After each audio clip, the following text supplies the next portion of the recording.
Hello Malaysians, my name is Professor Dr. Muhammad Tajuddin, and in this video I would like to make a comment on the issue that Tengku Razaleigh said that Akmal Saleh need not apologize to Teresa Kok.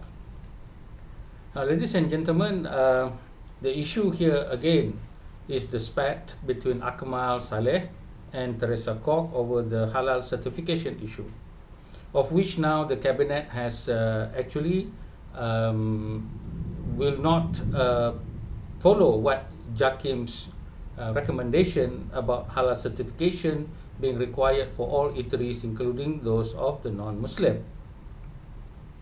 Now, because of that, Dr. Book Cheng Hao has asked that Akmal Saleh should apologize to Teresa Kok. In response, Tengku Razaleigh has said that, well, this is just an issue that UMNO has always been taking care of, which is the Islamic issue or the Malay issue, and therefore it is raised by Akmal Saleh, therefore he does not need to apologize. Now, I would like to make my comment on the statement of Tengku Razaleigh with regard to this apology issue. Now, for me, I have two aspects of this statement that I wish to comment.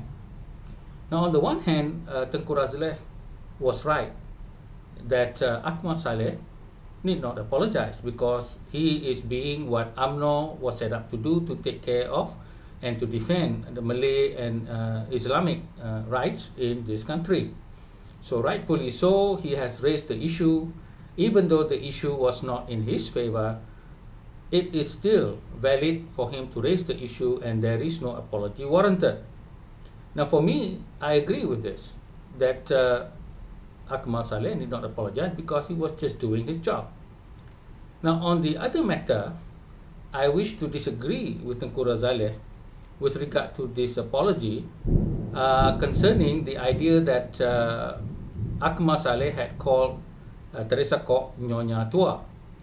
Now, this is what we call derogatory name calling, and many Malays who are Muslims and always defending Islam actually do not understand the practice of religion from the Prophet Muhammad. Many Malays simply practice religion from what they see their leaders in UMNO doing, like people like Tajuddin Abdul Rahman, using derogatory names or derogatory name calling to opponents. Now, I would like to quote the teachings of Imam Al-Ghazali in his magnum opus Ihya Ulumuddin. Now, this book that has been translated by the Indonesian, which is many volumes, and it has been condensed into one particular volume which I had read, which is called Bimbingan Mukminin. And in the chapter of Bencana Lisan, or the disasters of the tongue, Imam Ghazali had, I think, explained 25 ways in which speeches and sayings and that must be guided or guarded. If not, it will be seen as a sin. For instance, in making speeches, in making jokes, in making name callings, in making fitna or slander, many things, to the point that it is something that is held as a moral guideline to Muslims. Now, in this book, it was said that if someone were to give a name or a label to somebody, for instance, you would call somebody, hey, fatso, and if that person is offended or does not like it, then it is considered a sin. However, if one were to call the same person fatso and the person likes it, therefore it is permissible. Now, in the example quoted in the book, for instance, that the Prophet Muhammad had labeled or given the name to one of his companion, which is called Abu Hurairah. Abu Hurairah actually in Arabic means father of cats.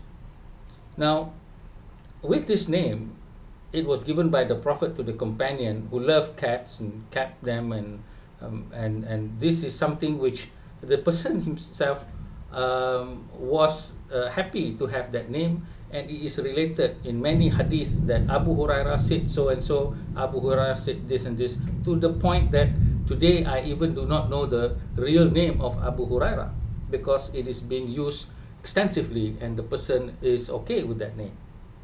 Similarly, the Prophet Muhammad once upon a time had called his son-in-law Ali ibn Abu Talib as Abu Turab, meaning father of dust.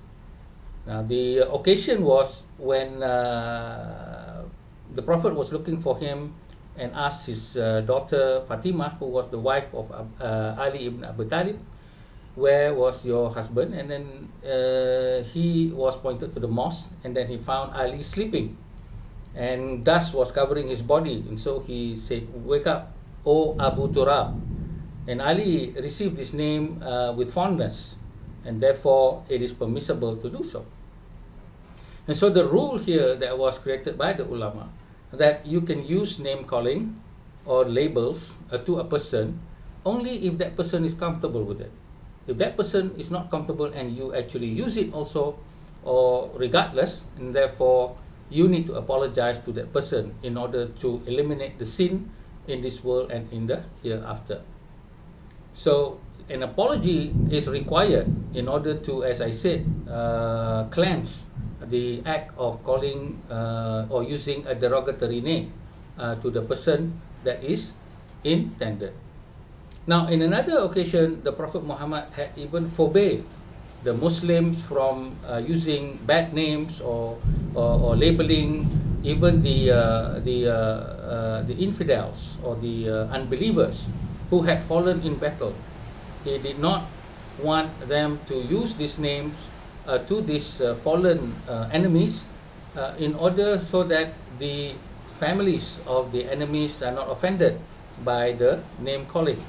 And so this is the practice of the Prophet Muhammad in Islam.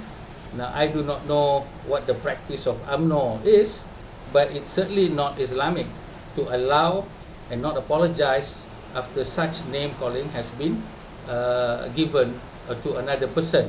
In this case of Akmal Saleh calling Teresa Nyonya Tua, and of course I think Teresa is offended by this, and therefore that is not permitted in Islam.